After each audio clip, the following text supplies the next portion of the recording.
ഒരു സാധാരണ ഞായറാഴ്ച പതിവ് പോലെ വീട്ടിലിരുന്ന് ബോറടിക്കാതെ പ്രൊഡക്റ്റീവായി എന്തെങ്കിലും ചെയ്യണമെന്ന് ആലോചിച്ചിരിക്കുമ്പോഴാണ് ഇൻസ്റ്റഗ്രാമിൽ ആ പരസ്യം കണ്ണിൽപ്പെടുന്നത്. അമാസ് ഗ്രൂപ്പിൻ്റെ 150 ഫീറ്റ് റാപ്പല്ലിംഗ്.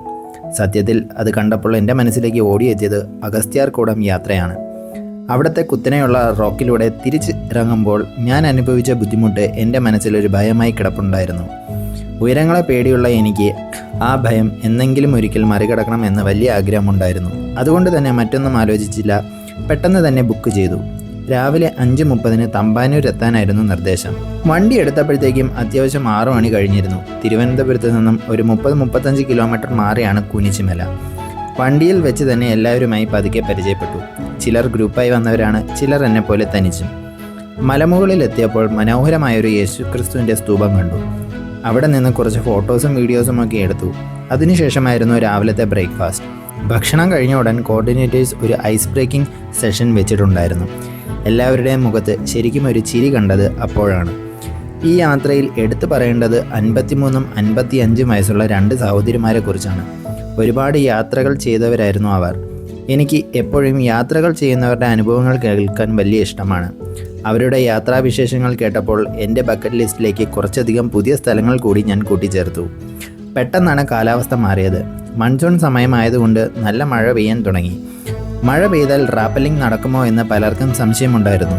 എന്നാൽ ഗൈഡുകൾ പറഞ്ഞു, മഴ പെയ്താലും ഇല്ലെങ്കിലും ഈ ആക്ടിവിറ്റി നമ്മൾ ചെയ്യും. കാരണം മഴ പെയ്യുമ്പോൾ അഡ്വഞ്ചറിൻ്റെ രസം ഇരട്ടിയാകും. പെട്ടെന്നെടുത്ത തീരുമാനമായതുകൊണ്ട് റെയിൻകോട്ടും വലിയ പ്രിപ്പറേഷനൊന്നും എൻ്റെ കയ്യിലുണ്ടായിരുന്നില്ല.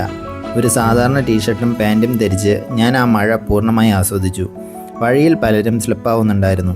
എങ്കിലും ഗൈഡുകൾ ഞങ്ങളെ മുന്നിലും പിന്നിലും നിന്ന് സുരക്ഷിതമായി നയിച്ചു.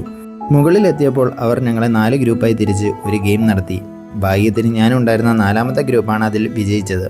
വലിയ സമ്മാനങ്ങളൊന്നും ഇല്ലായിരുന്നെങ്കിലും ആ നിമിഷം തന്ന സന്തോഷം ചെറുതായിരുന്നില്ല. അവിടെ നിന്ന് വീണ്ടും നടന്ന് ഞങ്ങൾ ഏറ്റവും മുകളിലെത്തി. ചുറ്റും കോടമഞ്ഞ് മൂടിയ മനോഹരമായ കാഴ്ച. അവിടെ വെച്ചാണ് റാപ്പലിംഗ് എങ്ങനെ ചെയ്യണം എന്നതിനെക്കുറിച്ച് ഇൻസ്ട്രക്ഷൻ തരുന്നത്. അപ്പോഴാണ് ഞാനൊരു കാര്യം മനസ്സിലാക്കുന്നത്, ഈ 150 അടിയും കൺട്രോൾ ചെയ്ത് ഇറങ്ങുന്നത് നമ്മൾ തന്നെയാണ്. 180 ഡിഗ്രി കുത്തനെയുള്ള പാറയായതുകൊണ്ട് ഗൈഡുകൾക്ക് നമ്മുടെ കൂടെ നിൽക്കാൻ കഴിയില്ല. നമ്മളെ കൊണ്ട് തന്നെ ഇത് ചെയ്യിപ്പിച്ച് നമ്മുടെ കോൺഫിഡൻസ് കൂട്ടുക എന്നായിരുന്നു അവരുടെ ലക്ഷ്യം. ഞാൻ ആദ്യമേ ഇറങ്ങാൻ പോയില്ല. പകരം അവിടെ വന്ന പലർക്കും ഫോണിൽ നല്ല നല്ല ഫോട്ടോസും പോർട്രേറ്റ് വീഡിയോസും എടുത്തു കൊടുത്തു. യാത്രകളിൽ മറ്റുള്ളവർക്ക് നല്ലൊരു മെമ്മറി സമ്മാനിക്കുന്നതും അവരുടെ മുഖത്തെ സന്തോഷം കാണുന്നതുമാണ് എനിക്ക് ഏറ്റവും കൂടുതൽ ആനന്ദം തരാറുള്ളത്. ഒടുവിൽ എൻ്റെ ഊഴമെത്തി. റോപ്പിൽ തൂങ്ങി പാറയുടെ അരികിലേക്ക് വന്ന് താഴേക്ക് നോക്കിയപ്പോൾ കുത്തനെയുള്ള ഇറക്കം മാത്രം. ഉള്ളിൽ ചെറിയൊരു പേടി തോന്നി. എങ്കിലും ആങ്സൈറ്റി കുറയ്ക്കാൻ ഞാൻ താഴേക്ക് തന്നെ നോക്കി നിന്നു. കൺട്രോൾ മുഴുവൻ എൻ്റെ കയ്യിലായിരുന്നതുകൊണ്ട് വളരെ പതുക്കെയാണ് ഞാൻ ആദ്യ പകുതി പിന്നിട്ടത്. എൻ്റെ റൈറ്റ് സൈഡിൽ ഇറങ്ങിയ പെൺകുട്ടിയെ നല്ലപോലെ പേടിക്കുന്നുണ്ടായിരുന്നു. സ്വന്തമായി പേടിയുള്ള അവസ്ഥയിലാണെങ്കിലും കൂടെയുള്ളവർ പേടിക്കുമ്പോൾ അവരെ ആശ്വസിപ്പിക്കുക എന്നത് ഒരു ബോയ്സിൻ്റെ കടമയാണല്ലോ. ഞാൻ എൻ്റെ പേടി പുറത്ത് കാണിക്കാതെ അവരെ സമാധാനിപ്പിക്കാൻ തുടങ്ങി. അത്ഭുതമെന്ന് പറയട്ടെ, അവരെ ആശ്വസിപ്പിച്ചപ്പോൾ എൻ്റെ ഉള്ളിലെ പേടിയും പമ്പ കടന്നു. ഉള്ളിൽ വലിയൊരു കോൺഫിഡൻസ് വന്നു. ഞാൻ വേഗത കൂട്ടി.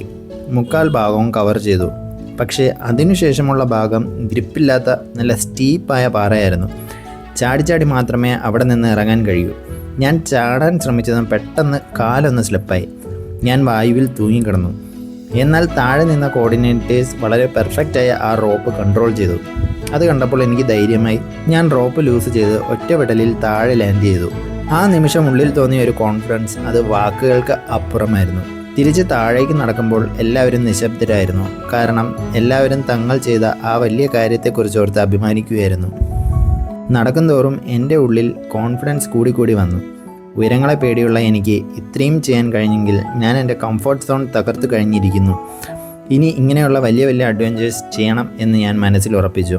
താഴെ എത്തി ഉച്ചഭക്ഷണം കഴിച്ചപ്പോൾ സമയം 3 മണിയായിരുന്നു.